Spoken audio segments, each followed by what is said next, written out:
I am Chris Lewis, your CAW heavyweight champion, undefeated for over a year, and not because of COVID, but because everybody's scared of me. Now you're watching Wrestle Geeks Recap. Like, subscribe, or I'm gonna come down there and slap the stupid off your face. Welcome, everybody. This is Wrestle Geeks Recaps for Impact Wrestling. We are bringing you everything you need to know to get ready for tonight's Impact. So we'll be recapping Impact TV March 16th. I am your host from Canada, the geek, Trevor Firth. Joining me as well from the Maritimes of Canada, we have the cream in your coffee, Jordan Talbot. Boom. And joining us from all the way across the ocean in the UK, we have the modern day Viking, Jay Scriven. How you doing, guys? Pretty great week of wrestling, man. So I'm pretty good. Awesome. You forgot to say Jordan was the champion. Well, I was gonna do my introductions and whatnot, and I was gonna get into that. But yes, I'll just do that now then. Jordan, congratulations once again. Based off last week's episode, the Sacrifice episode, you are our champion. You are the predictions champion. You had 8 out of 9 matches correct for outcome. I want to say I'm shocked, but when you're as good as me at actually knowing what booking decisions are going to be made, like unlike other bookers, hey, it is hard to be that good. Not my fault. Impact doesn't want original storylines. I'm joking. I am joking. But everybody, like always, our Impact recaps come to you every Tuesday morning. Our AEW recaps for Dynamite come to you every Wednesday. And then we have our New Japan Strong recaps with Tiger Driver Radio on Fridays. But guys, let's start with BTI this week. Before the Impact is slowly getting better, in my opinion. I didn't expect it to be like okay and then boom, great. Like, but this is a good progression for them. They're doing good. There was a little interview with Gia and Matt Cardona asking why he got involved at Sacrifice, and it was good that this was on BTI. It was something that was useful, but not necessary, 100% necessary. You know what I mean? Mm-hmm. So yeah, he just explains like he just wants to keep things even. He thought it was unfair. He paid off Hernandez. He didn't touch Brian Myers at all. He just went after Hernandez to neutralize that aspect. I'm like, cool, makes sense. Like babyface moment from him. We got a nice little promo from Reno Scum and really was Luster Legends promo. I enjoyed it for what it was. Basic, simple, just to hype up their match on BTI. We get an amazing promo by Decay. Yeah, such an amazing promo. With the creepy-ass music pumped so high up that you can't hear a word any of them are saying. You get to hear Toros's just sounds occasionally. Yeah, and you hear Crazy Steve just like, yeah! The laugh comes out from the music every once in a while. I'm like, this is just really jarring. Like, what is happening? Why is this so loud? Aren't these shows like pre-edited? Apparently not. Apparently not. But that was really disappointing. Yeah. We got the Iceman report, which Iceman told us that some Impact stars are in talks to go over and compete in Japan. Which isn't surprising at all. It's not very surprising. I mean, Japan is a land of tournaments. Yeah. And like they just finished one, but let's face it, there's going to be another one within a month or two. So, And Ace Austin, Chris Bay, TJP, these are all guys that would be amazing in the Best of the Super Juniors tournament. Oh yes, they would.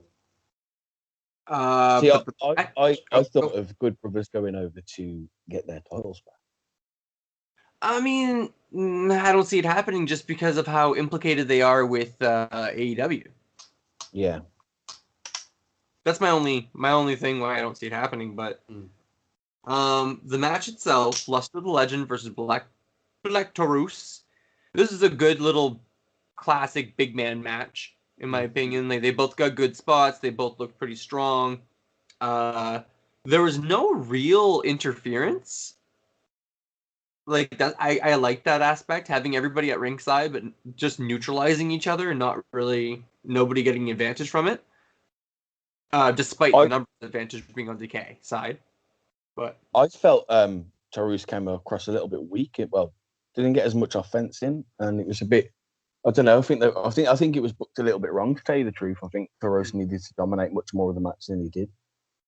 To me, this is shown. I kind of agree with you, but to me, it highlights that Taurus' specialty is multi-man stuff. Yeah. If he's in a tag match or if he's in a fatal 4-way triple threat, he shines. In a one-on-one, that's his weakness, and it's okay for a wrestler to have a weakness because now he has area to grow. Yeah. Because he had no faults before this, and that's great, but it could get dangerous really quickly when you skyrocket book someone and have nowhere to backpedal to when you need to. Like they did a good job with Ace Austin when it came to that. Yeah. But go ahead, Jordan. My big thing about this whole thing is, to me, this is just kind of, I don't know to anybody else if this is a glaring issue, but it really feels like the only people that they have to lose to anybody are Reno Scum. It feels like every week those guys are getting beaten by somebody, and if it's not them, it's X or it's XXXL or triple XL. And I'm having a little problem with that because to me, if you want this to work, I think you need to start bringing in, some no names, some people that can sell for your guys, because if they ever decide to give Reno Scum and Triple XL a push, which it would be totally fine if they did, they work hard and they're two great teams. It's going to be hard to really sell the fact that these guys were, on one hand, always getting beaten every single week, and then suddenly they're a top contender. So I think they really need to bring in some new guys to sell for people. That was one of my things I was going to say about the match with Finn Juice. Is when's the last time that Triple X loss actually won a match? Exactly. Yeah. I will say that I agree with you. They need to bring in some new faces, some new tag teams. But even then, man, do you realistically ever see Reno Scum being like contenders for tag titles? I totally think they could be. I think they could. They've got some people out there. I don't know if they could build it. Personally, I don't know if the fans would accept it, just because of the way they've been used and booked up to now. Even if you book strong, good enough now. So if you start it, say not now, but like in a few months, you got to think they're always going off TV for this and that. Why, especially during the pandemic with what's his name being a nurse, doctor? Adam Thornstowe. He's a first responder, I believe. Well, there we go. So if you look, he's always off TV anyway. But if you wait until this is over and bring him back in, and I don't know, you could even turn him face and use the fact that they save people's lives and blah blah blah. I think you could get the fans behind him pretty easy. Yeah, they could. That whole thing would definitely get people behind him for sure. I will say the online reaction to Reno Scum has been a lot more positive, mostly because people kind of want to cheer for Thornstowe right now. I think it's one of those things where if you do your job so well, like if you make other people look good, eventually people are going to know that you're really good. No, it came out recently, like to a lot of people that he's a first responder. Like a lot of the fan base knows now that he's a first responder. So a lot of people are just like kind of want to cheer for him automatically. You know what I mean? Yeah. Because it's like, hey, you're doing great things. You've done amazing things for us during this pandemic. Like, so people just kind of want to cheer for him. So I understand what Jay means by maybe you could turn them face. I still say if you I do believe that if you work long enough and you put enough people over and you do it really well, eventually people are going to clue in that you're really good. I think I agree. We need more tag teams. We need to. Impact had something really cool going on before the pandemic hit, right? Like they had like their main roster, and then they had their B tier rosters, which Yeah. not to insult these talent, but they had their guys or their people that they would use when they were in Canada. They had the people they would use when they were in Mexico. They had the people they would use when they were in over in Vegas. Yeah. You know what I mean? Like depending which building they were at, they would use different talent. So they had a great, huge pool of B talent that they can't currently access correctly. But hopefully things are going to lighten up a little bit. Maybe there's the ways that they could work around it. Maybe there's things they can do, bring them in for little storylines. I mean, TV tapings. Yeah. It's TV tapings, right? You can bring in one or two of those teams at a time. They're bringing Ethan Page over from Canada. They can bring other people over from Canada, you know. But if there's nothing else, we can move on to the main show. Oh. Sweet. So, opening match, Finn Juice, Triple XL. Jay, do you want to take us through the match itself? Yeah. So it was very much a squash match. Like I was just saying, Triple X. I've started calling them Triple X loss. When's the last time they actually won a match? Yeah, it was very much. Yeah, it's just. I don't know.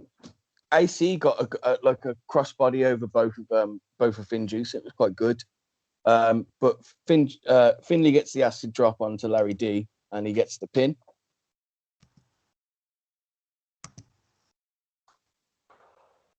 Yeah, it was a really quick little match. I agree. Somehow Finn Juice did look like they were fighting from under for a little while there. Mm-hmm. Mm-hmm. But you knew they were going to win. I just think you know the match wasn't important. The match could have been against anyone really. You know, I think it's what came after the match what's really important. Yeah. You know, when do you want me to move on to the Good Brothers? Like when the Good Brothers came out. Jordan, the match itself, do you have anything to say about it before we move on? It was a basic, you know, hey, we just want, they're the new champions, and they're just showing people why they're the new champs. Then yeah, I mean, I have no problem with the champions having a squash match when the titles aren't on the line right after they won the belts. That's kind of cool. That's fine. I'm glad the titles weren't on the line. Yeah. Yeah, thank God. Like, if the titles had been on the line, it would have. I would have been a bit pissed off, really. You know, like let's face it, what have Triple XL done to even deserve a title shot? But that wasn't on the line. It was just a squash match to make Finn Juice get over a little bit, you know, and set up the next segment where the Good Brothers come out, you know, and we've got Anderson who comes out and says, "Are you happy?" He says it was Gallows' fault we lost. Gallows then goes, "You're the one who got pinned. That was fucking hilarious." Oh, yeah. That's beside the point. No, it's not. Yeah, it's beside the point. And then they start giving reasons why they lost. You know, what's really funny, I don't know if you know this, but he talks about having jet lag from Atlanta, Georgia to Nashville. Yeah, I meant to check. Yeah. How far is that? Because it's a 1 hour flight. Jet lag can hit you in so many ways. I literally, he said it, and I was like, "That's got to be a joke. It's got to be quite close." So I went and looked, and it is a 1 hour flight. Yeah. As a champion, I understand jet lag can hit you. I'm just saying, jet lag is not, you know, it's a serious thing. Mm-hmm. It takes me 2 minutes to get to the grocery store. I get very exhausted after 2 minutes. Of course, huh? But I do it because I'm a champion, just like the Good Brothers should be. Oh, God. Being a little bit hungover, which obviously a reference to one of their older promos. Mm-hmm. Yeah, it's just to me, this would have been the promo of the night. Yeah, I agree. Almost. But, yeah, it was just very funny. And then obviously, you know, Finn Juice talk about how they're going back over to Japan now, and they're going to wait until April. I have a little bit of concern about this. Mm-hmm. Is just it's such a long way away. It is very far away. Mm-hmm. April 24th is far away. Yeah. I think they'll be back right before it, or like Okay, well, I'll give my predictions after on this if you want to talk about it at the end of the show. But like what we think that storyline could go, unless you guys want to go into it right now. I might as well. We're talking about it. I got no problem. I don't think Finjuice are the ones coming back with the belts. I think we're going to get the Impact Tag belts are coming back for Rebellion, but I think it's going to be GOD Gorillas, man. I think Tama Tonga and Tonga would be awesome. That would actually be awesome. So you said this to me earlier, and I pointed out the fact that Finjuice versus the Good Brothers don't have a poster for Rebellion. Where if you look at Omega and Swan, they had a poster straight away before the match was even announced. They had a poster, but Finjuice versus the Good Brothers don't have one, which it just adds fuel to this speculation, isn't it? I agree. I'm going to use it as fuel, man. I don't care. Yeah. What I loved about this promo with Good Brothers and Finjuice was, first of all, I love the fact that when Juice Robinson and Dave Finlay decided to go over to, when they said they're going to Japan, the first thing you see when they go into Japan on New Japan's YouTube channel, on their show, is them coming out with the Impact Tag Team titles. The company acknowledges that they're Impact Tag Team champions. Juice Robinson, when he's interviewed, talks about being Tag Team champions. So it's really great that the companies are, united in this, not just saying like, oh, they want a title there, but they're not showing up with the belts anywhere. They're actually giving them, some respectability. Yeah. We're recording this on Sunday, and yes, that was the New Japan Cup final show. I watched that. It was great, man. Seeing them come out, and plus something I want to mention about that actually quickly is they didn't use their classic music. Mm-hmm. When they come out in Japan, normally they use the juice, yeah music, like they use Juice Robinson's theme. They use the Impact Finjuice theme song this time. And when they had the belts on, it was cool to see them walking in with the Impact Tag belts. I think they might be setting up LIJ, Los Ingobernables de Capón, to be the first title defense. So that'd be probably Sanada and Tetsuya Naito. Is the way they were doing this promo that was great was that it's really just, they did a really great thing of rubbing it in the faces of the Good Brothers by saying, everyone thought you guys were going to win. You didn't. And now you have to wait. Yeah. So it's literally making the Good Brothers just feel like, One thing I was going to point out is, I wish I knew when this was taped, because the Good Brothers had the Impact titles on AEW. Yeah. Now, if I'm wrong, if I'm right, they record 4 to 5 weeks ahead anyway, Impact, yeah? Up to 6 weeks it could be. But that means I'd already recorded this. The Good Brothers on AEW with the Impact Championship. And then, obviously, they lose the titles. And then Finjuice have got them over. Do you know what I'm trying to get at here? Finjuice have got them over. So, did they ship them over to Japan, or was this shot after that week's episode of AEW? I think it was all shot afterwards, because New Japan is live. New Japan is live. There's no way they mailed those belts over. They gave them to go overseas with, and I believe it was just, they just filmed the segments that they needed to film, because the Good Brothers didn't have a match. Mm-hmm. They had a match on Dynamite the night after this Impact. Yeah, where they didn't have the titles yet. But the Dynamite that was right after them losing the titles. Yeah. They weren't there. We don't have that, so they weren't on that Dynamite, I believe. If they were in street clothes, and they just came out for a quick little segment, and that was it. Yeah. I don't think they did belts. So they wouldn't. I didn't have them. I'll be honest, I didn't notice if they had them or not, but I know New Japan did. I watched Dynamite. They didn't have them on Dynamite this week, but the week before they had them. And I just wondered when all the matches got recorded, because obviously I know they recorded Sacrifice weeks ago. Yeah. So like, yeah, just those title changes and taking them with them. That's all I was getting. A little ramble from myself there, I suppose. Okay, No, you're right though. I'm kind of curious to know how that went down. Unless they gave like Finjuice their own versions of the belts. That could be it. That could be a thing too. Anyway, we're rambling on this one now. So next segment was the Sami Callihan promo. Jordan, what did you think of the fact that his word of the day was passion? This goes to show you that Sami Callihan. What can you say about that guy, honestly? There are a what lot. Can you say? There are a lot of great promo guys right now in Impact. Like, damn. And you can definitely tell they're not written. They're just letting them do their promos. They're not, saying, "Hey, this is what you got to say." Because anybody who thinks you can write down a promo and tell a guy to say all that, it's never going to be good. And Sammy's just one of those guys. Bullet points. What? You give a guy bullet points. Yeah, well, you have to give him what we need you to get. Marks. Yeah. But never tell a guy strictly what to say, because it'll never work.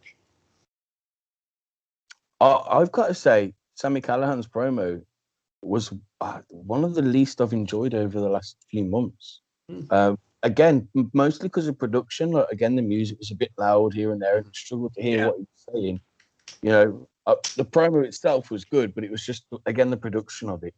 It's like a few times in the show as well, the crowd sounds. Yeah. Oh, yeah. And it was too loud, and it was just, I don't know, it felt very just mishmash, kind of like, yeah. I will say, defending Impact on this, the one thing they don't do that AEW has done a lot of times, and I've noticed, when AEW has a backstage segment, you not only hear them, but you also hear it like out front for the crowd. Like, you hear kind of an echo thing going on. Well, I mean, sometimes, rare times. You know what I mean? It's just really weird. Yeah. Does WWE air backstage promos on the Tron for the crowd? I would assume. When there was crowd? Yeah? Okay. Yeah. I've never been to a WWE show, I'll be honest. So, I mean, like, I don't know. I've never been to a show that big. I've only been to indies. Yeah, they do that, definitely. I've never been to WWE, but I went to WCW. Oh, nice. Hell yeah. Oh, yeah. I didn't mind the close-up on Sammy's face, but like it was. I was just like, it's a little bit too Iron Man-y for me, but overall, it was a fine promo. Good. Ooh, what the heck was that? Oh, that was me. My bad. Just dropped his balls. Next we get, this is one of my favorite segments of the night, just because, like, I love Scott D'Amore, guys. Oh, he's amazing. He really is incredible. The way he talks down to he talks down to Good Brothers, telling them, like, hey, look, this is less stuff on your plate you got to worry about. Go over to AEW. Go over and focus on what you got to do over there for a little while. Take a little break from here. Finjuice won't be back for a while. But he did confirm that Finjuice will be defending the titles in this segment. Which, I mean, like, if they were going to go to Japan with them, of course they were going to defend them. But as Good Brothers are leaving, we get Tommy Dreamer walks in, and man, oh man, this conversation was great. Just Tommy's like, hey, so our tag belts are gone, and I don't want to be that guy. And then Scott's like, yeah, because booking is so easy, right, Tommy? Like how you booked House of Hardcore into Oblivion. It's like, oh my god. Now let's talk about Paul Heyman, don't they, as well? He mentions Paul Heyman. Yeah, he mentions Heyman, ECW. Yeah. Oh, yeah. Nice little burns they were given to each other. Or he was given to Tommy, I should say. Scott D'Amore was not pulling punches on this one. But, like, yeah, booking is hard, man, especially when you're working other promotions. Like, goddamn. But he does put Tommy in charge of Hardcore Justice, which will be April 10th, which is when you have to defend your title next, Jordan. Yes.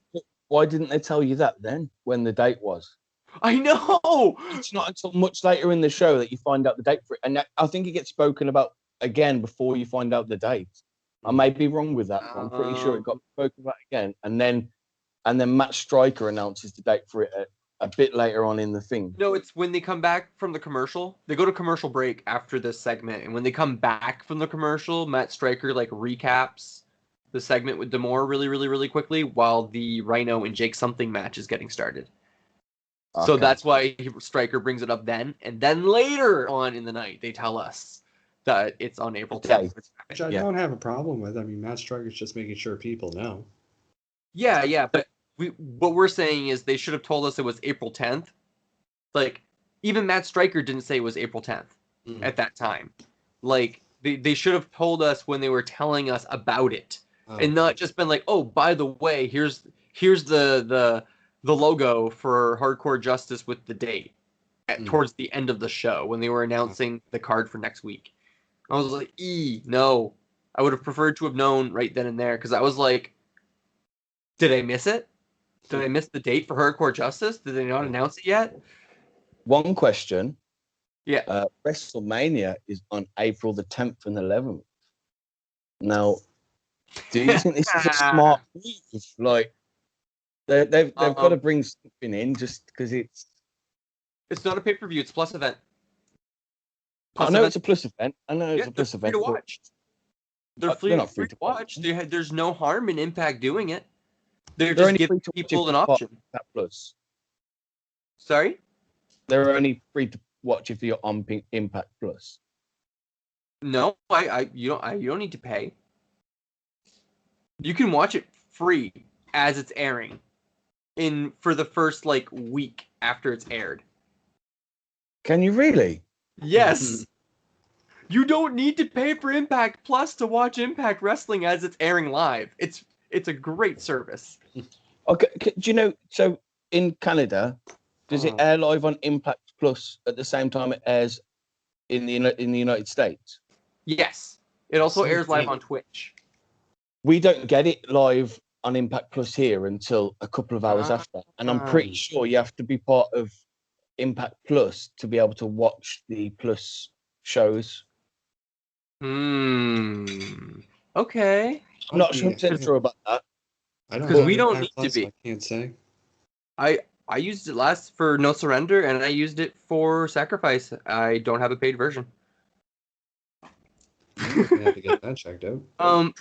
Next time we're gonna try the Twitch channel for you. Try Twitch TV, because they air it live on Twitch as well. Yeah, they have. Brian Cage's wife or girlfriend talk on that. I've actually seen that a few times. Yes. She it's wife, and yeah.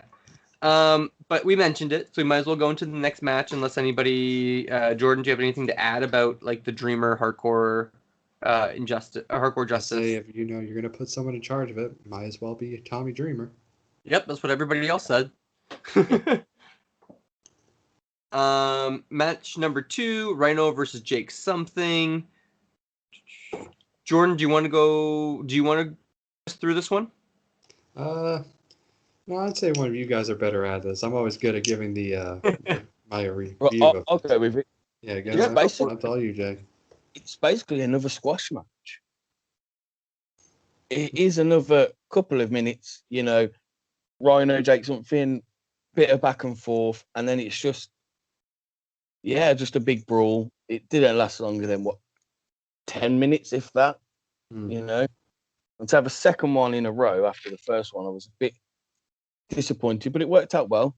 You've got Saban and Storm out there with something, and then you've got the whole of Violent by Design out there with Rhino.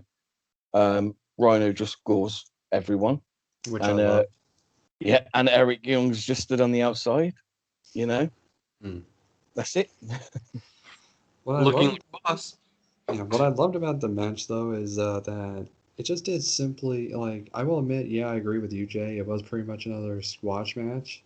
But I think what it was meant to do was just to remind people of who Rhino is and why he's on this group, because he can gore everybody and still looks amazing when he gores people. I agree. I just think it was poorly placed after having a squash match. I completely agree. I completely agree on that. But They could have Eric swapped Young. this one with the 12-woman tag. Yeah. Yeah. Yeah. But Eric Young, I think, the group itself, I think Violent by Design, what I'm hoping it leads to is the four of them against Jake Something, Saban, Storm, and a fourth guy. And I really hope they do a lethal lockdown match. Oh, that'd be cool. That would Because I feel like that's where it's leading to. I don't want it just to be a four-way or an eight-man tag team street fight. I think it should end in a cage. Yeah. And I think, I really Isn't believe lockdown that's where it's 5 gonna. versus 5 generally? I think it's either way. It can go any way. It can be 4 or 5. You can do it 4-on-4. Nothing wrong with that. Even if it is traditionally 5-on-5, I'm sure you could do it 4-on-4 and people will be fine with it. Yeah, the very first one was 3-on-3. Oh, there you go. So Yeah. so I really see this whole feud going to that place and Violent by Design winning, and it just builds this group up. Yeah. Yeah, this match didn't really do anything for me either. Like it was here. I just like seeing the storyline between Violent by Design and Storm and Company. Mm-hmm. Storm's the biggest name to me on that side, so Storm and Company. So yeah, I like seeing that storyline advance. It's cool. Mm-hmm. But if we have nothing else to add to it, next is just a little backstage segment with all of the heels for Dashwood and the followers. Dashwood and the followers. That's what I was gonna say. The Dashwood and the followers. And you get Deanna like, no, we're not gonna do this stupid like we're all gonna bicker, not get along, and we're gonna work together. We're gonna strategize. Blah blah blah. You're gonna follow my lead. I'm the champion, and of course you have Tasha Steelz interrupting her while Kiera Hogan starts talking, and I'm like, that's teamwork. Yeah. They're like, if we're gonna talk about champions in a tag situation, then you guys are gonna listen to us because we have 2 belts, so we're twice the amount of champion that you are. I loved it. I like that. Yeah. Oh man, it was the perfect thing because I thought I was really scared they were just gonna have this, all the girls talking, Deanna, rightfully so, just look at them talking down on all of them, and that would be it. But instead, they were smart enough to be like, well, the tag champs are there, so they're going to have something to say. Well, I like how Kira and Steels are literally looking at Deanna and saying like the Knockouts tag division means it's more important. Yeah. That's what they're saying right there, and I'm like, ooh, make it happen. Back those words up. Give them some good challengers. Yeah. Then of course, as everybody leaves, Tennille's like, "Oh no, my inspirational quote." That was the big joke at the end. Okay, I've whatever. got to say, Caleb was so lucky though. The promo again, it was fun. It was interesting to watch. It was to get people on TV. Yeah. Like and from that moment, I called it then. I was like, okay, the faces are going to win. Yeah. Oh, of course. It was definitely Next match was for me the best match of the night. I agree, Jay. I'm looking at it too. I'm not even kidding, man. The Trey and Callahan match didn't do anything for me. What? I'm sorry.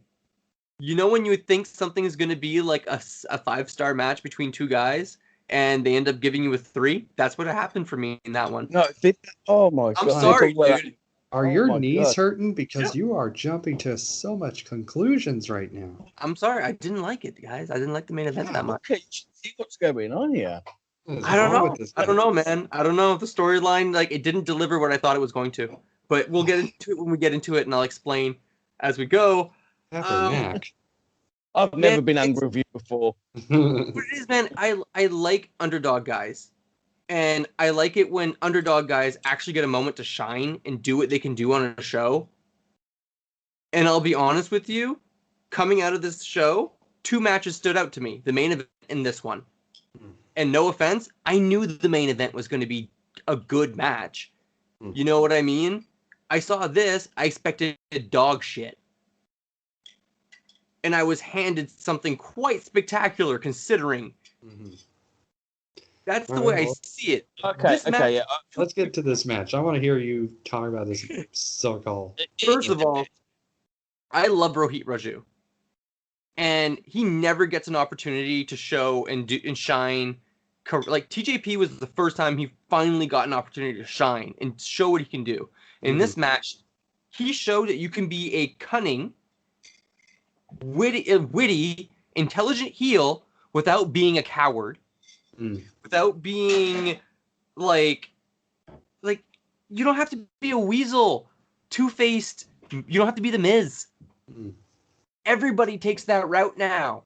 Everybody takes that route now. And no, man, you can be a smart, cunning heel and just win by with your mind against people who are twice your size, or people who are way above your skill level, like TJP, or people who are just, period, better than you, like Ace Austin. But he pulled off wins on these people. Yeah. That's gotta mean, like... Anyway. I was surprised that Rohit won, to tell you the truth. I thought Shira was going to get the win. Scared Shira was gonna get the win. I really think he was. I think it could have worked if Shira got the win as setting him, but no, I totally agree. Rohit definitely deserved the win. It was a good match, not match of the night, but it was a good match. Some of that stuff was really intense for me. Sorry. I'm just saying it. Some of that offense from Rohit was fire. Some of the offense that Rohit gave tonight equivalates the offense that Trey gave tonight. I'm not even kidding. Watch them side by side, man. There's things that Rohit did that were more impressive than Trey. Trey did some things that were more impressive than Rohit. Yes. But I didn't expect these things from Rohit, and I did expect these things from Trey. That's my logic going in for this one. Sorry. Fair enough. I can get behind that bit. So, well, I don't know what to feel offended by more. The fact that I've been talking about how great Rohit is and you're surprised by it, or the fact that you say this is... I'm not surprised by it. I'm just happy he can finally show everybody else how good he is. Everyone, while he's saying this, he is sweating. He is looking at his wife, writing his last will, because he is scared that we are all going to just gang on this guy for what he said. But first of all, as I've said a million times, I think Rohit Raju is going to be one of the top heels in Impact. He's just a really super talented guy. I really wasn't shocked that he won this match. I'm not going to say I expected it. I just felt like he had, he was going to win. I don't know how to explain it other than I felt like he was going to win as a way to kind of validate him as wow, this guy beat a real monster. But I think they're going to really work slowly to get him into the heavyweight title picture. But, he did some awesome things in this match, but this was not match of the night. Oh, I will also add, this is the first time Mahabali Shira has ever impressed me in any way. That's a fact. Well, that's dancing. Oh, fuck. Well, you do the dance right. He does. You never do it right. In my mind, that's pretty close. It is sorry, guys. Visual gag. I taught him.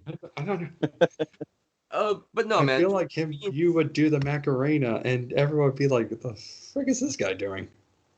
It's just, for me, match of the night. It's the match that you think of the most when you walk away, and that was this for me, because of how unexpected it was. Not from Rohit's side, but from a booking perspective, I didn't expect it to go this well for him. And like I said, Shira, I'm sorry, I just never liked his work. He's not a bad worker. I've just never liked it. I think to me it was probably overshadowed by what come next. Overshadowed by, sorry? What It cut out. Oh, yeah. I will say, I think this is the most heated all three of us have ever been about a match. I'm just sitting here laughing my ass off about it because I find it hilarious.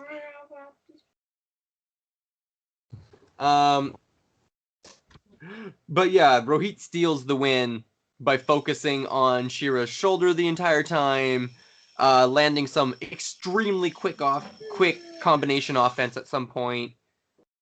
But eventually he is able to dodge Shira spearing him in the corner and rolls him up with the feet on the ropes to steal the win. Mm-hmm. It really felt like he almost did an old Ric Flair style.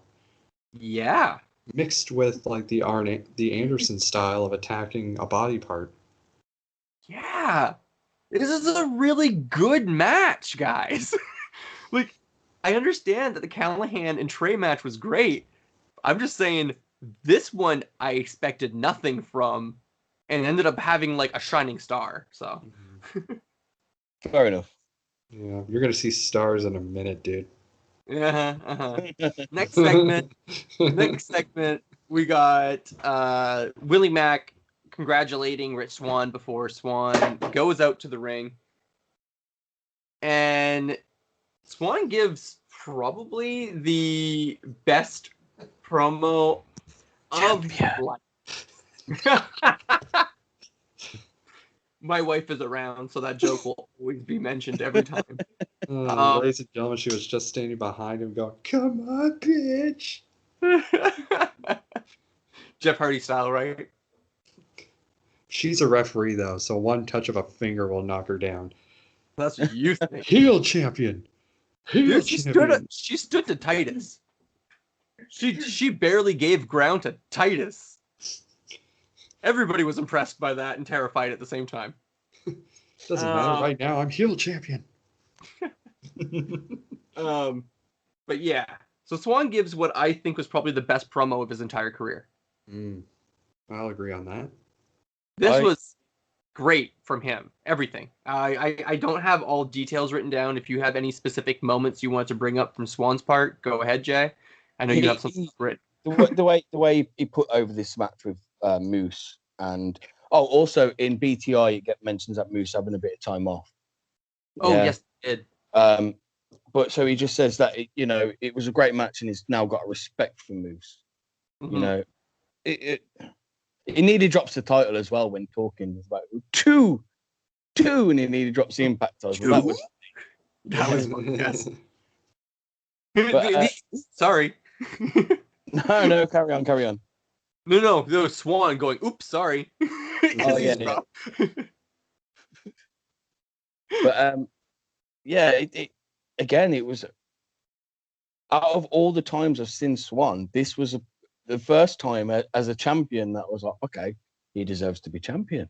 Yeah, agreed. And then you get Don Callist come out, and when he walks to the ring and he just says, "I'm so proud of you," like you can't hear it at this point. It's just, "I'm so proud of you," and he gives him a hug. And this Callist promo now, do you want to recap it, Trev? Oh, man, okay. So first of all, to me, this is the most shoot promo that we have seen since the pipe bomb. Yep. None of this. Short of, okay, he brings up everything he's accomplished. Everything Kenny Omega's accomplished with Callist nearby. Of the Okada trilogy.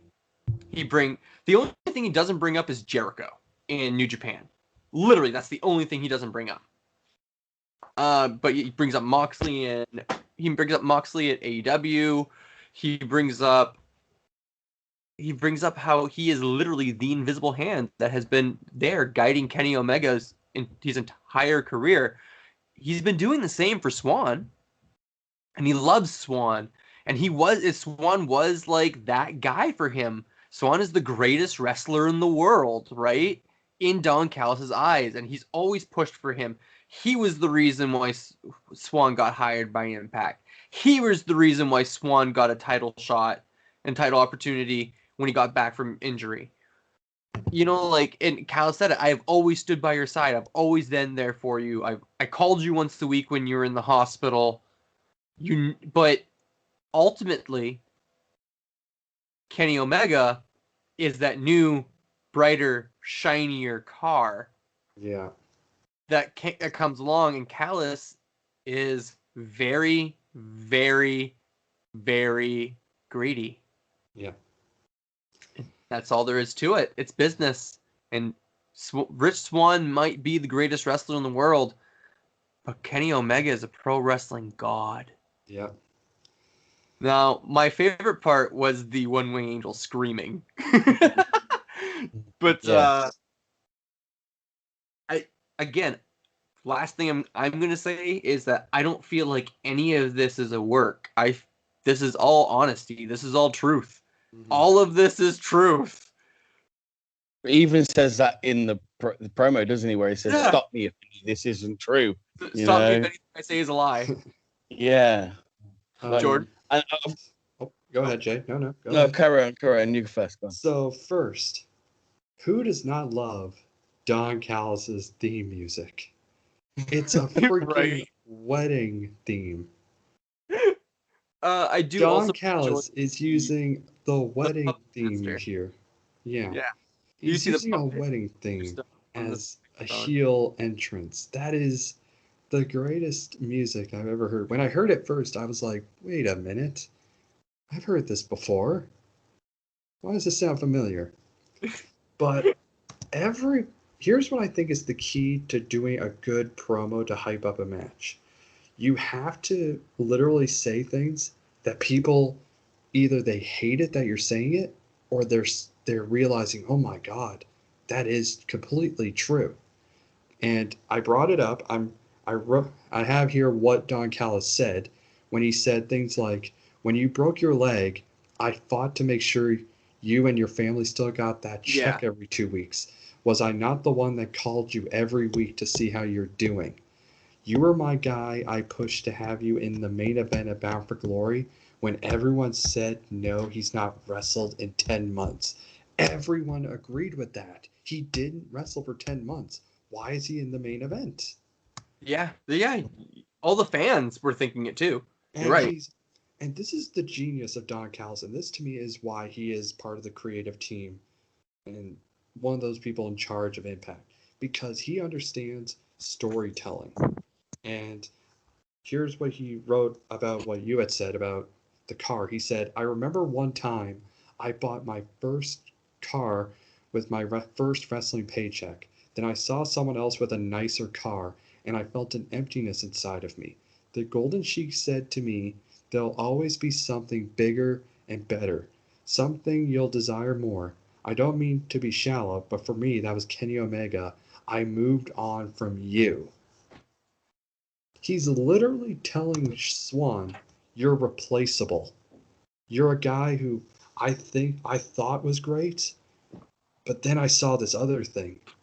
It'd be like a guy telling it'd be like, the worst way to describe it is, it'd be like a dad sees his son and he's not the son that he really, could be proud of, but then he sees this other kid and he's just amazed with this kid. Tells him that this kid is exactly what, this is the kid I want. This is the kid who's going to be the star. This is the kid who's going to be the best thing ever. It's just such a slap in the face to Rich Swann and everything he said. I just want to say, do you know how many sons of coaches that you just really hit hard and deep? Yeah. Oh yeah. I know. Sorry, just wanted to throw that in there.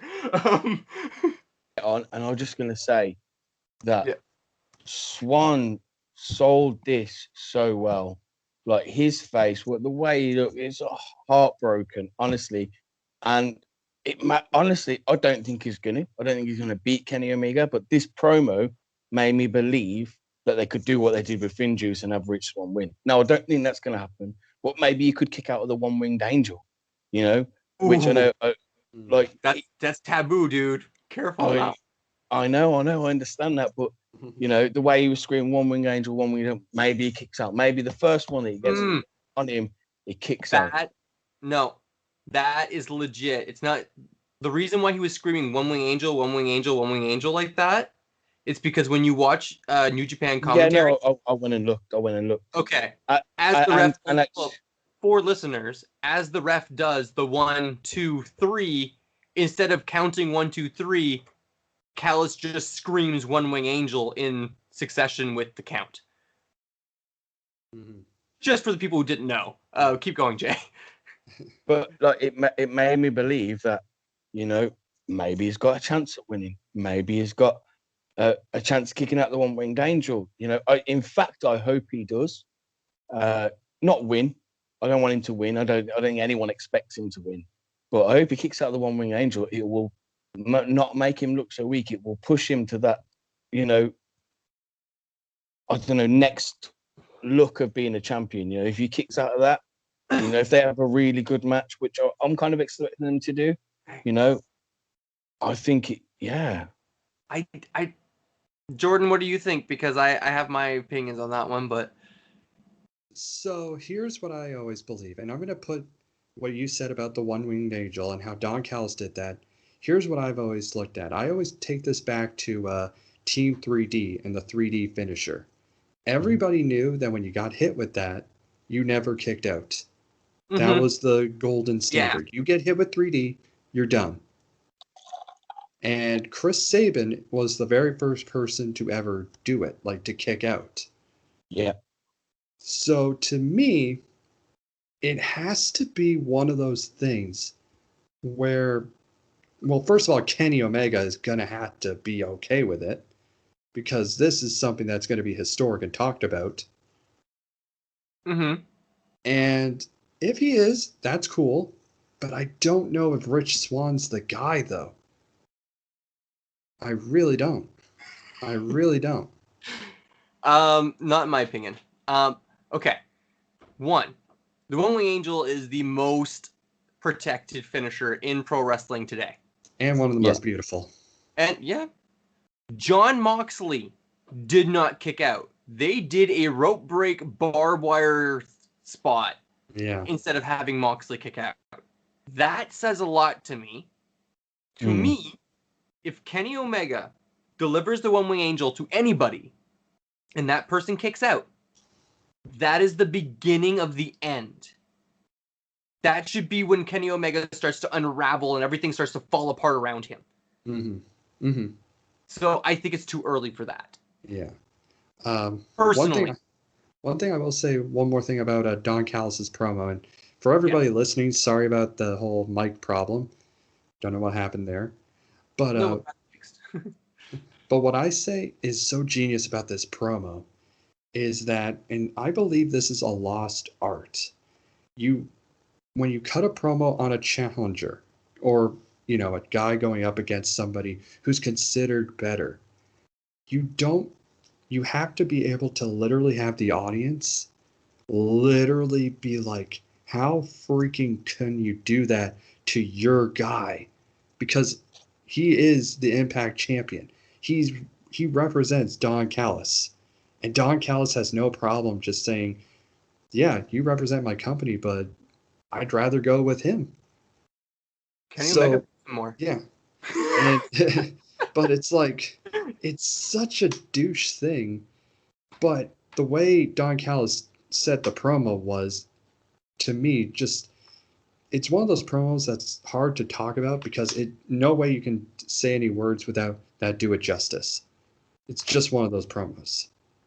It was definitely one of the best promos, like I said, that I've seen him wrestling for a very, very long time. Yeah. You know, because there's a reason why I compared it to the pipe bomb.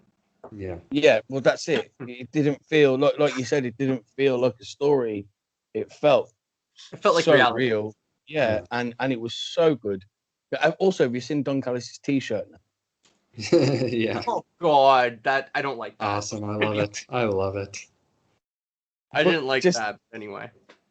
Oh no, I thought it was really clever. They got it out so quickly. They did get it out quick. Like, probably quicker than they announced it was in the 6-man bloody match. But the last whatever. Yeah. But yeah, no, it was such a good promo, and I was shocked. I've not seen much of Callis except for what's on, you know, on Impact Wrestling, and then he comes out and does this, and oh my God, like, this was incredible. This was, if people have a wrestling school and they say how to cut a good promo, put this in there. Yeah. One of the greatest promos of all time. Yeah. I mean, like, I could easily say it's one of the greatest promos of the last decade. Yeah. I think it's one of the greatest promos on TV of the last 10 years. Mm-hmm. I said TV. Once again, so sorry about the My microphone wife problem, just mentioned the Eddie Kingston cookie promo to me. I'm just Wow. like, I said on TV. That was on BTE. That was on YouTube. But I will agree with you, Jay, that Rich Swann's face and body language made this. Yeah. Yeah. He almost looked like a guy who was looking, as I said, it'd be like a guy saying, "Yes, son, I love you and you're good. But that kid there, that's a kid that is going to Yeah. make it." And it's like, Yeah. how could you say that to me?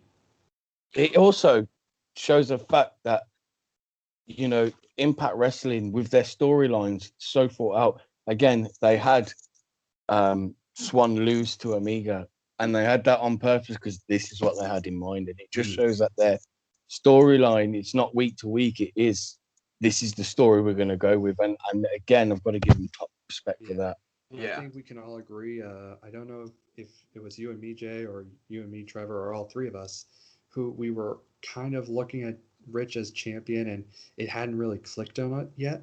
Pretty much Didn't all really of work. there. Yeah, but this promo really put Rich like he deserves to fight Kenny Omega after all this. Mm-hmm. No, yeah, I agree. Next we have to move on, guys. Sorry, Yeah, it's an amazing segment. Sadly, we could talk an hour or 2 hours on that alone, sure. But next we get the AEW advertisement, which these are very simplified at this point. They go they're just streamlining. They're just showing us the card for next for the Dynamite night after. Yeah, have a big thing to talk about this one. He does get in the one line, of course, where like they have a great, amazing card lined up. Impact, you know nothing about cards like this. So I'm like, okay, you got the one line in the shot, you're good. But yeah, if I could say something, and I'm gonna have this as an open discussion to see how you guys feel.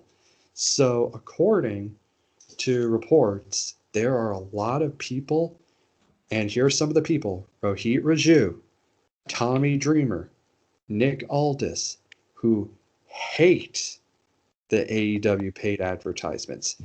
The reasons are because some people look at it as AEW putting their noses down on Impact, like saying how better they are, which to me is the whole point of these. That's the whole point, yes. Like, I don't understand, I also don't understand. I understand Tommy Dreamer and Rohit if they're in there. Maybe they have their own opinion of it. Yeah. Nick Aldis, I don't know why he's in NWA. Nick Aldis is just opinionated. Yeah.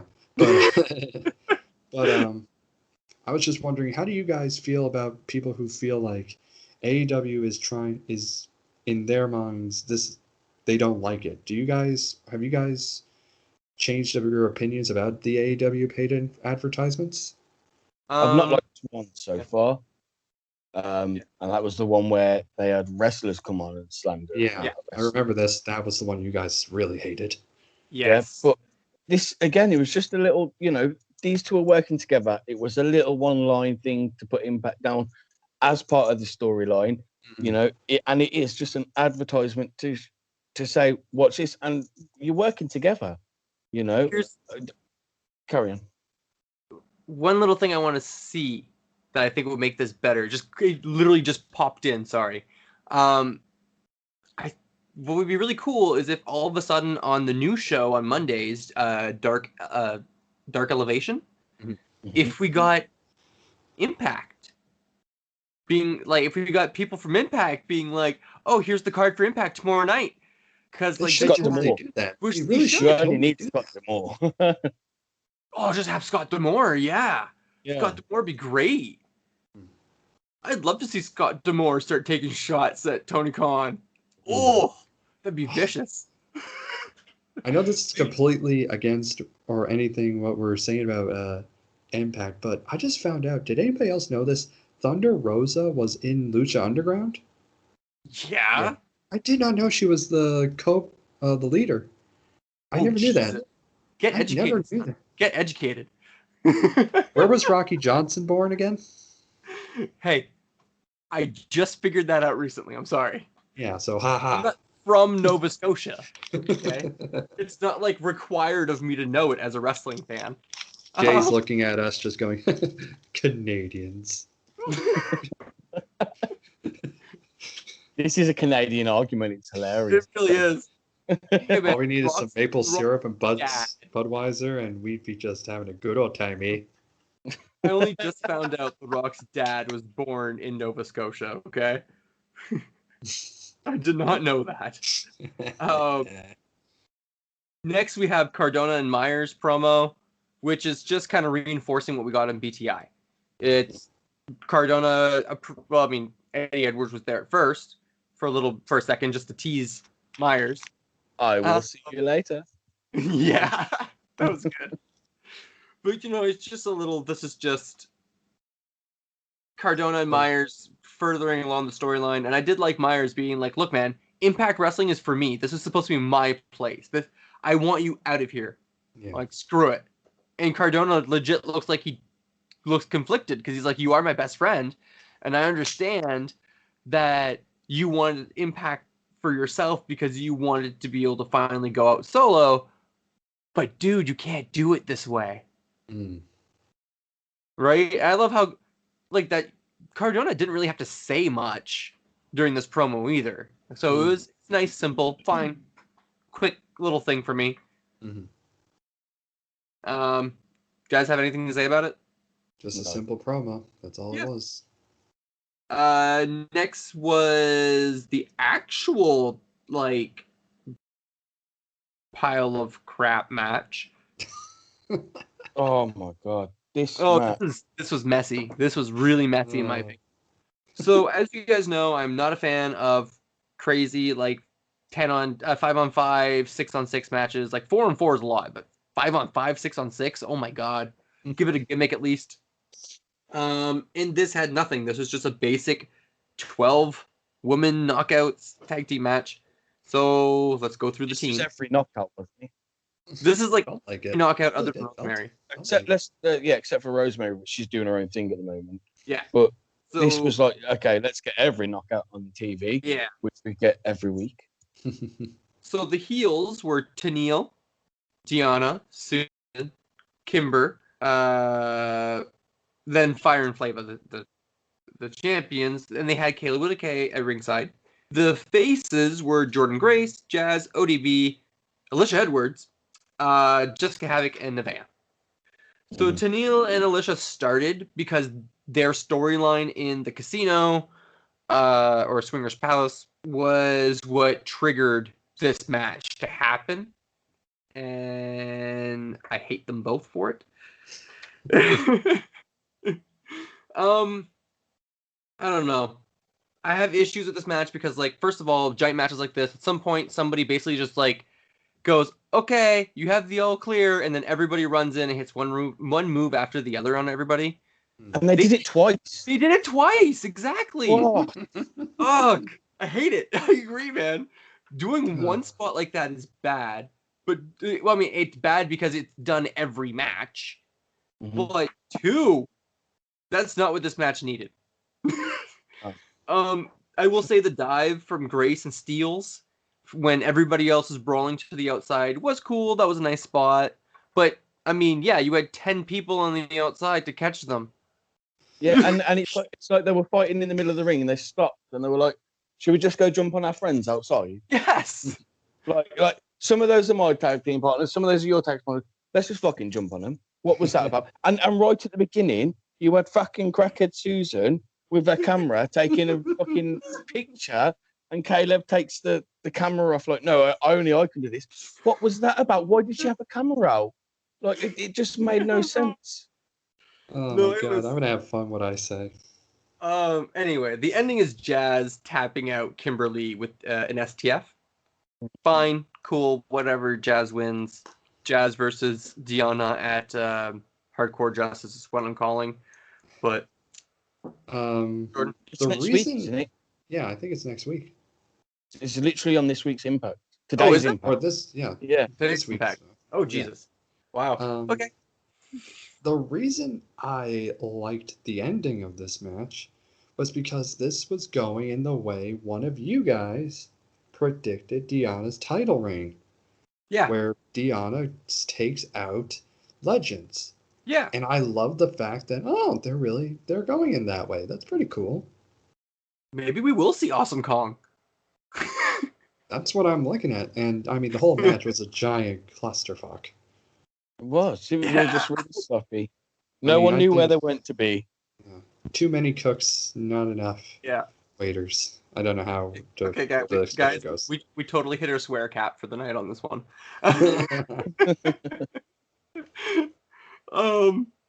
But yeah, I don't even want to talk about it any longer. I'll be honest, it's done. Next was Gia interviewing Ace Austin, and I will say, first of all, again, I love how Impact keeps doing this. Gia and Ace are dating Oh, really? in real life, apparently. wow. I'm pretty sure that's been confirmed. But anyway, so with her being like, and your new X Division champion, Ace Austin, and then like slowly like, and so unimpressed with him the entire time. I love it. I love it. That's adorable. It's the same thing. It's when it stood next to her and went, "Can you feel it?" Yeah. Yeah. Can you feel it? Ace giving fantastic promo. There's so many good promos in Impact right now. It's ridiculous. It is ridiculous. Everybody is good. Like all the talk, everybody they give the mic to is a good talker right now. When the production's done right. When the production's done right. Decay. But yeah, no, like then Ace, he says it, saying it. He is inevitable. He is inevitable, and that's all there is to it. Then you get Chris Bay showing up saying, "On Tuesday, I beat you," and I was just like, that was so cringe. That was like WWE, man. Like, oh my god. I loved it. Vince McMahon probably like fell over in his chair, losing his shit. I'm thinking that's awesome. Why not? I love if they did Monday Night Jericho, if they had Tuesday Night Impact. Oh Jesus. That'd be awesome. Oh no, that's to come when he wins the championship, isn't it? But Chris Bay saying that he wants a title shot, which he has a legit claim. He pinned Ace Austin. Yep. It was dirty, but he technically because of TJP. But who cares? Books say. Josh Alexander walks in saying, "I deserve a title shot because of his number one contendership match, which he already used and lost." Josh Alexander made no. He's like, "Oh well, I did this to you and this to you to win number one contendership." I'm like, and then you lost, Josh. You had your title match. But anyway, TJP walks in. Oh, my best. They're like, "Hey man, back to the line. I did like the line, like, okay, daddy's home." Yeah, calm down, kids, dad's here. Yeah, and then like, back of the line, blah blah blah blah blah, and so he goes behind everybody else. And I don't get it, man. Why? I love Scott D'Amore, but why does Scott D'Amore love TJP so much? Because awesome. When you're the best, you leapfrog the rest. There it is. Yes. I will say that was a great line. Oh God. Oh, that was a good line. TJP was so freaking hilarious. I love how much of he's just looking at them just like, "Hey guys, so scoot over." See, we talk about promos. Like, what my favorite line from the whole thing is when TJP's walking off and he says to Madman, "One side, zombie." Yeah. Like you're saying, they've got Impact Wrestling have got just so many good people on the mic. It's amazing. Yeah. Impact is the place to be watching right now, in my opinion. AEW is good, sure, but it's not as when it's good, it's amazing. But Impact is more consistent right now, in my opinion. I think AEW does they match up in terms of wrestling, but promo wise, Impact is better in my opinion. Oh yeah. From what they have guys who you can always guarantee they're going to knock it out of the park. But with Impact, you never know who's going to knock it out of the park. It could be one minute we think TJP is going to be the guy, and then look, Don Callist just had the greatest promo, and look, Sami Callihan just had a promo that was really good. So Every promo on this show was really good. Really, really good. It was really good. Well, almost. Almost. Even It was on BTI. even the heel women, their promo was fun. Yeah. When's the last time you could really watch Impact and say you couldn't tell, like every promo was just like, oh my god, that was really good. Man, this whole episode was great. For the most part, this episode was great. Yeah. One the of the best. The last thing I will say, I just want to bring up, man, TJP is actively wrestling in Impact, MLW, and New Japan Strong. Mm-hmm. That is insane. Mm-hmm. That is insane. But anyway, we can move on to, unless anybody has anything else to add about the segment, we can move on to the main event. Let's go to the match of the night. After this, we finally get when Hardcore Justice is going to be announced. So it took that long. Yes. It took this long. After that thing to say it's going to be the 10th of April. And then we find out that next week is going to be TJP versus Austin Aries, Diana versus Jazz. Ace Austin. Yeah, sorry. Oh, wow, yeah. Oh, I said Austin Aries. Yeah. Wow, they've forgiven him. And then you've got Carl Anderson versus Eddie Edwards. I love that. But like, there's been no build up. Like, it's just like it's just a match. Yeah, and I'm excited for it though. No, I'm excited for that match. But they should have had some build towards it. Yeah, something. True. You know, even if it was just a backstage segment in this, show, of they just bump into each other and just say, "Well, come on, then I'll face you." Yeah. You know, because I'm really looking forward to the match. I just think they could have put a little bit of build towards it. I agree. And then we go into the main event. Yes. So, AKA the match Trevor Firth does not like. That's not what I said. I'm gonna make sure people hear that. That's not what I said.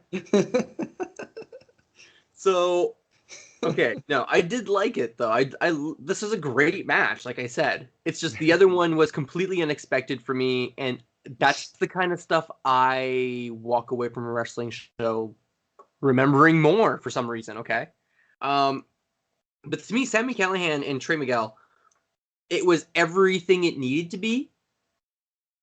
It was exactly my expectations. Mm-hmm.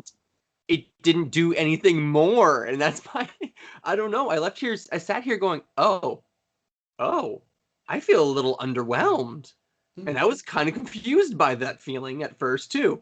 But because I like the aggression, Trey slides in instantly, starts beating down and brawling with Callihan.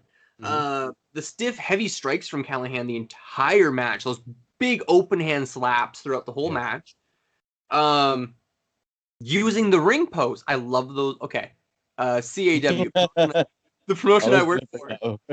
The promotion I work for has pretty much, they're not exactly the same, but they're a very similar ring post. We have the same triangle type piece on them.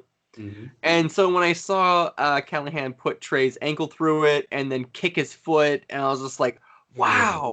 Like, I've seen so many wrestlers complain about that thing being there, and I've never seen any wrestlers really take advantage of it being there like that. So that's really cool.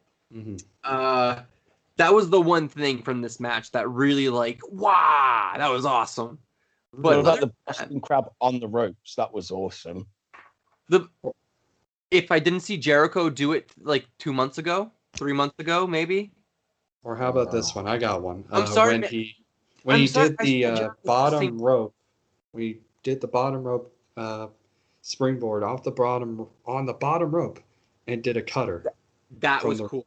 That was the move that had my mouth on the floor because I've never seen that from the bottom rope.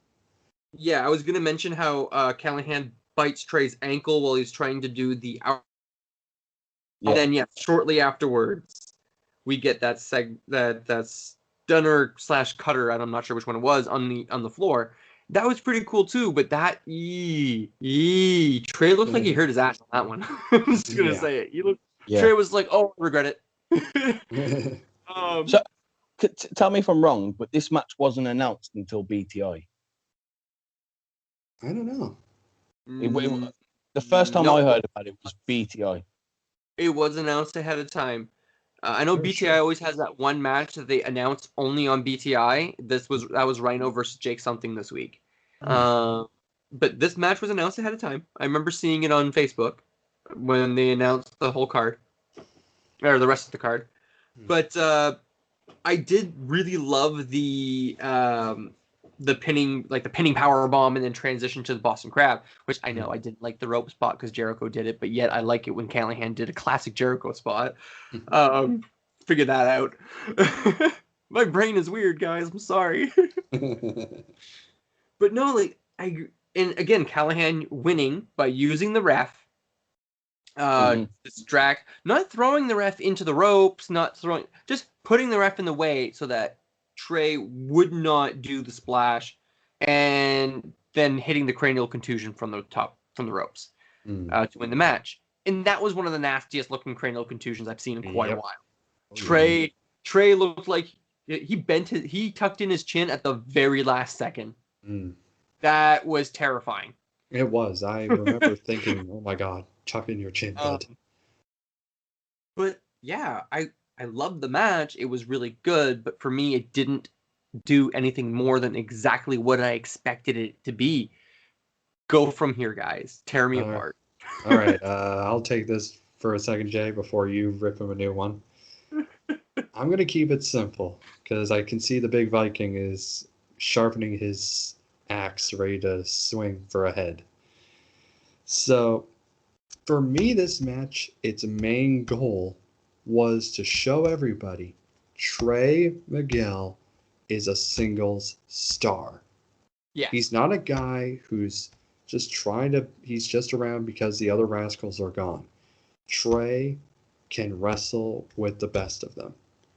And I'm very proud that this match was as good as I hoped it was. In my opinion, they did some really great spots that really showed the toughness of Trey. And it showed that Sami Callihan, it showed his ruthlessness, which only he is, in my opinion, he's the best at right now. The ruthless heel that will just do anything to hurt you. Yeah. And the great thing about this match was that it just did everything for both guys. It didn't make Sami look like, oh, he got an easy win against Trey because Trey has never wrestled someone at his caliber, and it didn't make Trey look weak because he lost to someone better. It made Trey look great because he hanged in with Sami, and made Sami look great because it just added to his viciousness. I think if I would have had, before Jay goes into it, I think it would have had, if I would have had the perspective of an Impact fan only, then I'd be feeling much different about this. Okay. The problem is, I watch a shit ton of wrestling. I've seen Trey Miguel as he's the current Warrior Wrestling male champion. I've watched a lot of what he can do there. And I've seen him on other indie shows, so I don't know. None of this was anything spectacular for me because of that, maybe. And ladies and gentlemen, the axe has been sharpened. Yeah. The gods have spoken. This isn't the end of the story. Oh, it's nowhere near the end of the story. No, and what they've done, they gave you an excellent match on free TV. Yeah. To set up the next matches, and this gives you something to compare. But if you look at Myers and Edwards and how much of a shambles both of their matches were, and then you've got Trey Miguel versus Sami Callihan in the main event, and they put on an incredible match in my eyes. And this isn't a pay-per-view. Imagine what they're going to do at the pay-per-view when they face it at pay-per-view. Imagine how far these matches are going to go. This is a teaser of what's to come, and that excites me. That is just that's. I think he could have a match with him. I say Sammy's greatest match in Impact, and I don't know if you both agree with me, was his match with Pentagon at Slammiversary, which I still consider one of the greatest matches ever. His the hair versus mask match that they had. Yeah. I think that was one of the greatest matches ever. I think that if Sami and him have that kind of blood and violent match, I think that's what it's going to lead to. That's a hard question. His best match in Impact. Oof. Oof. I can't even no man, I can't even think of that off the top of my head. I'd have to actually like sit down and look at a list because there's a lot of that are popping through my head, and I know I'm probably forgetting some. Here's a question for everybody at home. What's your favorite Sami Callihan Impact? Leave it in the comments, guys. It helps YouTube's algorithm. It helps us be found too. So more comments, the better.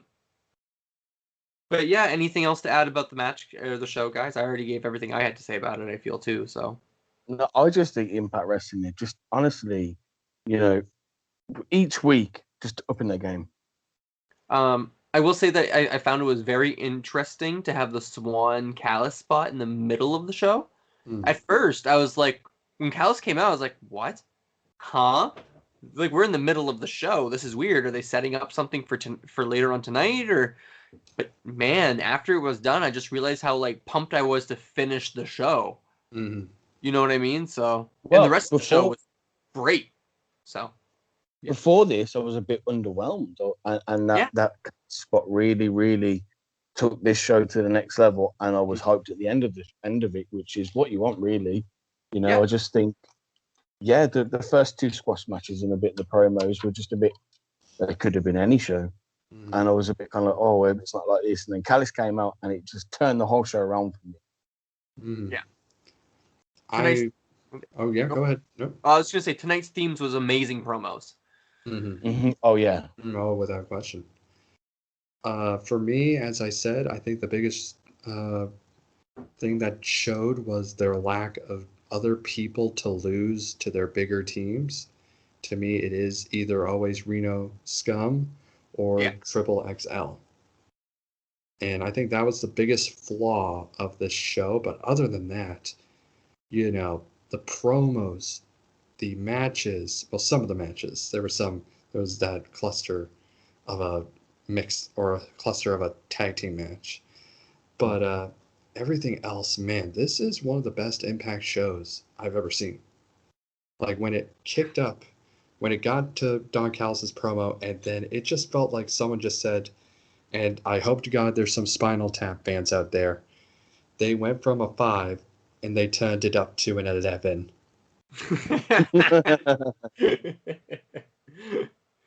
And don't ask if they turn it up higher. No, these go to 11. Break the dial. That's what Impact's aiming to do with Sammy and Trey. They're gonna break the dial. That could go in. There's so many directions that storyline could go in, and I can't wait to see it. Callahan is always the most interesting thing in Impact for me. Same here. But we're running a little long, so we're gonna jump into making an impact. Does anybody want to go first? Or I'll take that one. Cool. So today I'm going to go outside of my normal area, and I'm going to go a little further. So for me, I'm going to go over to Japan for who I think Impact should bring in. And for me, the guy I'd love to see brought in to Japan, and I don't know if it's possible. I don't know if Pro Wrestling Noah is still in a good relationship with Impact. I think they are. I believe they are. Good relationship. But for me, I've always wanted to see the one and only Go Shiozaki show up. Ooh.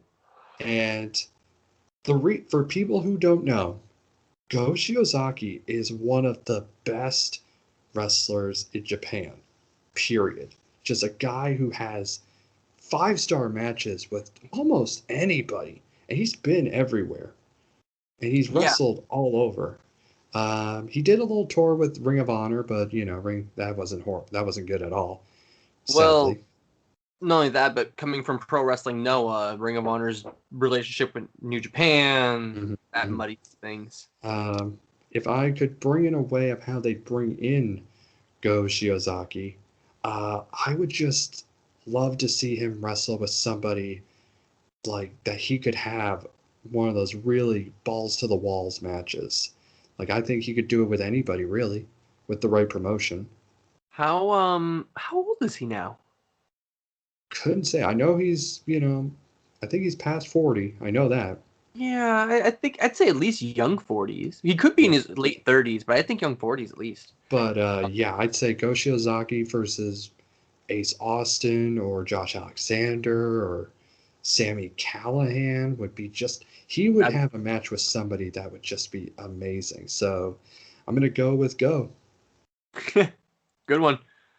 Do you want to go next, Jay, or do you want me to go? I'll go. Okay, so Ladies and gentlemen, before you say Jay, these are the ones that I'm always excited for because he always comes with a curveball. this one, I had one picked for making an impact, and in the middle of the day, I had this just brainwave, and No, I could I see got it. I myself have goosebumps. So, so a year from now, let's say a year, Kenny Omega is the champion. He's just beat anyone at Slammiversary. It can be anyone. Yeah. Okay. And he cuts a promo about being the best, the greatest wrestler Impact Wrestling's ever had. The Good Brothers are in the ring. AJ Styles comes out. Clears house. Yeah, setting up AJ Styles versus Kenny Omega. Jeez, Yeah, great. I've got a bit more of a storyline that goes with it, so you get the Bullet Club, Impact Bullet Club, so the Good Brothers Omega, and you get Styles bring back some, I'm not going to say like legends of TNA, but some of the TNA originals to have Styles and Beer Money. Definitely Styles and Beer Money. God, Omega versus Styles would be the greatest thing ever. Styles and Beer Money versus the Good Brothers and Omega, AJ Styles versus Omega. I just think it just fits into the whole storyline of the Bullet Club and everything. And I just think with Impact Wrestling, it just would work. After this one, I don't think I can top this one. Like, I got so excited for this. Okay. Yeah, right. That's good. That's good. That was rolling my eyes at you, Jay. Bull crap. So, the reason why I said you should just say Beer Money. Oh boy. Let's face it, man. There's nowhere that Bobby Roode belongs more than in an Impact ring. Mm-hmm. Yes. Absolutely nowhere he belongs more than Impact. And this is how I want to see it. I want to see, shortly after Rebellion, Kenny Omega wins the belt, whatever, right? Takes off. You get people like pissed off, right? But you get D'Amore, who's at this point like, okay, we need to work together with AEW. D'Amore puts together a somewhat new form of Team Canada or the North 2.0 or whatever you want to call it. I don't care. It's just all Canadians in a stable. That's what I care about. But this would involve having 3 people on Impact and 3 people over on AEW. The 3 people on AEW can be Ethan Page. The leader would be Christian. Because, of course. Yeah. And then the third man, not sure. I have a couple ideas. Probably Davey Boy Smith Jr. Probably, yeah. But the Impact side, you could have Scott D'Amore, Christian together announcing who their general or who their who the equivalent of Christian will be in TNA. Because these people should be partners, not vying for power against each other. And you have Bobby Roode come out. Because if you have somebody leading a Canadian team in Impact, especially, it's going to be Bobby Roode. You give him Josh Alexander and Rohit Raju. Because Rohit is Canadian, man. And think about Josh Alexander and Rohit as a tag team. That would be cool. Right? I think it would be really badass. And so that's what I would do. I would love to see Bobby Roode come back. I think if they did a Team Canada thing again, I think they should do what they did with LAX when they brought in Santana and Ortiz. They should have that one guy who was originally with Team Canada, but Scott 2 D'Amore. guys. Yeah, that's what I mean. Anybody like Bobby Roode or Scott D'Amore. Yeah. And they should have these 2 other guys, maybe 2 guys that haven't ever been in Impact, but be their, like the next generation. I mean, they could bring in Aiden Prince. He's really good. Oh, without question.